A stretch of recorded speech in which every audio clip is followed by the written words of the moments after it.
Tocando fondo, las líneas de Raúl Castro y el hundimiento de Cuba. ¿Cómo están, amigos? Bienvenidos a Noticias Importantes. Comenzamos. El castrismo no trabaja para maximizar el bienestar del pueblo, sino para evitar el colapso de su sistema. Y es que en ese esquema, la libertad económica es una completa amenaza.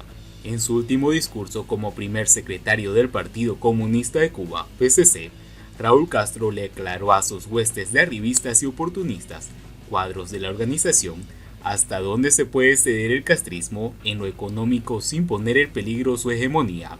Reafirmó que hay que subordinar la política económica a la política del poder, sacrificar la calidad de vida de los cubanos en el altar de los intereses del partido.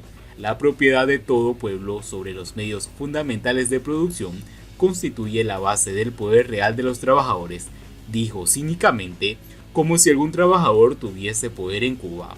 No resultaría ni siquiera interesante esta defensa a ultranza de lo estatal, si, tras 62 años de verificación práctica, el propio Castro, en el mismo discurso, no convocara a un estremecimiento de las estructuras empresariales que destierre definitivamente la inercia, el conformismo, la falta de iniciativas y la cómoda espera por instrucciones desde los niveles superiores. El anciano dirigente reconoció que, tras 6 décadas de dominio, la empresa estatal no ha logrado superar la inercia y el conformismo, carece de iniciativas y depende de instrucciones desde arriba, es decir, es ineficiente. Aún así, ordena no solo mantenerla, sino afianzar su posición como la forma de gestión dominante. Para garantizar este dominio de la empresa estatal, el ministro de Economía, Alejandro Gil, adelantó parte de lo que están cocinando para la ley MIPYMES, micro, pequeñas y medianas empresas, ley que conlleva, anunciando hace años sin acabar de publicar, la empresa privada no podrá tener más de 100 trabajadores, pero además Gil enfatizó que las medidas para evitar que estas empresas progresen no estarán solamente en la escala de los ocupados, sino en la política tributaria, en cómo se redistribuye eso por la vía de los impuestos. Quien no tenga claro que el castrismo no trabaja para maximizar el bienestar del pueblo, sino para evitar el colapso del sistema, se sorprendería de que el gobierno de un país admitiese abiertamente legislar para que las empresas no puedan desarrollarse. Quienes hemos sufrido el régimen sabemos que, para toda libertad económica es una completa amenaza y solo la cede, siempre temporalmente, lo que la necesidad le impone. ¿Y acaso no es la ley de MIPYMES un reconocimiento castrista del fracaso de la empresa estatal y la superioridad del sector privado? Si el gobierno creyese que la empresa estatal es tan eficiente o más que las privadas, no haría una ley contra estas últimas, sino que permitiría confiado la libre competencia. Pero no, sabe que su modelo solo se mantiene mediante la imposición y es incompatible con la libertad. Abogó también Gil por no permitir que el egoísmo, la codicia y el afán de los mayores ingresos en algunos inicie un proceso de privatización que desmontaría el sistema de educación y de salud pública, ambos gratuitos y de acceso universal para todos los cubanos. La trola de que solo bajo el castrismo existe salud y educación gratuita y universal la creen firmemente muchos cubanos, incluidos muchos que han viajado, por más que se les explique que no es gratuita, que ellos mismos la pagan, que no es universal, que es solo para los revolucionarios y que en numerosos países conviven estos servicios públicos con la libertad de empresa. El adoctrinamiento ha sido tal que muchos están dispuestos a vivir una vida miserable con tal de tener unos miserables servicios de salud y educación. No olvidó Raúl Castro una de las claves del poder omnímodo del gobierno, el principio socialista del monopolio del Estado sobre el comercio exterior, cosa que a estas alturas solo pueden defender mediante otra consumada falacia. Hay límites que no podemos rebasar porque las consecuencias serían irreversibles y conducirían a la destrucción masiva del socialismo y por ende a la soberanía e independencia nacional. Según la lógica del dictador, el monopolio del comercio exterior es imprescindible para que Cuba sea soberana e independiente, pero tal patraña es tan infantiloide que se descalifica por sí sola, pero los delegados del partido la aplauden y los malvados del gobierno la aplican. Ante todas esas cuestiones que no pueden prestarse a la confusión y mucho menos a la ingenuidad, Castro II desempolva una frase de Castro I que pronunciara en 1992: los que hacen concesiones, los que claudican, los que se ablandan, los que traicionan, esos nunca llegan a ninguna parte. Para los Castros, democracia es claudicar, conciliar es ablandarse y conceder es traicionar. Pero sería un error asumir que estas líneas rojas que marca el propietario de la finca implican inmovilismo. En Cuba hay cambio. Se abandona la política de la distribución igualitaria de la miseria, basada en la propiedad social de los medios de producción, a favor de un modelo de concentración de la propiedad en la élite burocrática militar, que solo redistribuye a aquellos que directamente les sirven, mientras se desentiende progresivamente de los cubanos que están en el sector no estatal.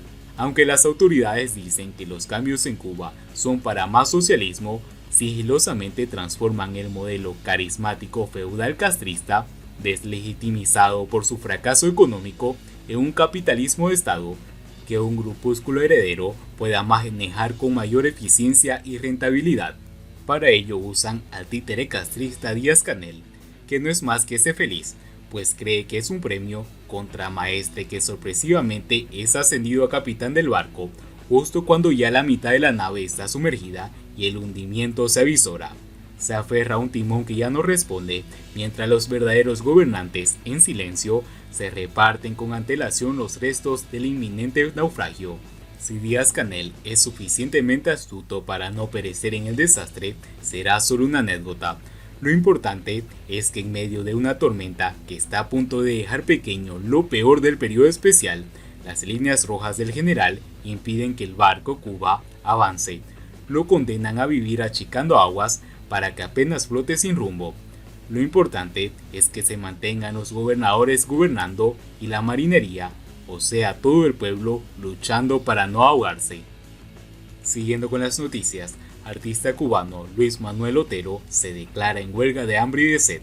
El artista cubano independiente Luis Manuel Otero Alcántara se declaró el día domingo en huelga de hambre y en sed, en reclamo de sus derechos ciudadanos, que afirma han sido continuamente violentados por el gobierno de la isla en las últimas semanas. La artista África Reina dio a conocer la noticia y aseguró que Luis no está solo, seremos muchos en las calles en solidaridad con él. DCE, PCC, midan las consecuencias, no digan que no se les advirtió, continúen generando odio sin tener bolsillos para el vuelto, expresó. Aunque no se ha precisado cuáles son sus reclamos con la huelga, en las últimas jornadas el joven artista ha dicho que la policía política lo ha amenazado de muerte. Entre otras cosas, el artista pide respeto a sus derechos ciudadanos y civiles, poder salir de su casa sin ser vigilado o detenido, y la devolución de sus obras de arte, confiscada por el régimen sin orden a través de un allanamiento a su domicilio el pasado 16 de abril. Justamente el 16 de abril, después de 17 días de detención domiciliaria, arbitraria y permanente vigilancia del gobierno en su barrio, la casa del artista fue allanada por agentes de la seguridad del Estado que se lo llevaron detenido y robaron sus obras. Desde entonces el joven dijo que a pesar de la vigilancia policial, saldría cada día a las 4 p.m. a las calles para reclamar la devolución de sus cuadros. Sin embargo, cada vez que sale es detenido nuevamente por las autoridades del régimen. El día domingo, Otero Alcántara denunció en horas de la mañana que la detención del sábado el gobierno lo había amenazado con procesarlo por loco y con armarle casos judiciales a otros activistas y opositores cubanos. Estoy en una prisión domiciliaria hace más de 20 días, estoy dentro de mi casa sin ningún tipo de orden judicial, sin ningún tipo de justificación legal, dijo en su transmisión. Comentó que el gobierno está luchando por sobrevivir dentro de su régimen de opresión y malicia, y quiere imponernos a nosotros una lucha de vida o muerte, o sobrevivimos nosotros, o sobrevive un régimen que tiene 62 años con un montón de sangre en sus manos, un montón de represión y mucho arte reprimido. Al igual que Otero Alcántara, varios activistas y periodistas independientes son vigilados en sus casas por la seguridad del Estado, que les impide salir y los detienen ante cualquier tentativa de abandonar su domicilio. Y bien amigos, así vamos terminando las noticias importantes del día de hoy. Espero que las noticias hayan sido de su agrado. Y no olviden que nos ayudarían mucho compartiendo las noticias y así poder informar a muchas más personas de la verdadera realidad en Cuba. Muchas gracias por seguirnos, no olviden suscribirse, nos vemos en el siguiente